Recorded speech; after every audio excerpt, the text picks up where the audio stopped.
Kot predsednik grafične sekcije na Gospodarski zbornici Slovenije letos podarjamo Krilatega leva za najboljšo tiskano knjigo gorenjskemu tisku iz Kranja.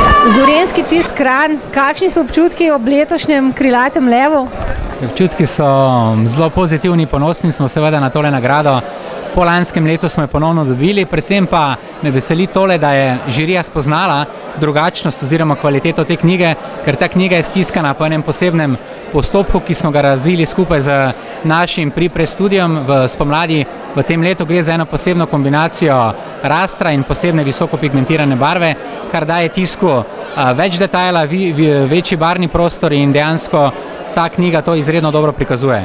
Je pa to prva knjiga stiskana po tej tehnologiji, zdaj smo jih stiskali že več tudi za tuje založbe in moram povedati, da odziv tujih založnikov je izredno dober. Vsi pohvalijo tole ekstremno dobro kvaliteto, ekstremno velik barvni prostor, tako da smo zadovoljni in veseli, da je res žirija to kvaliteto odkrila in nam podelila tole nagrado.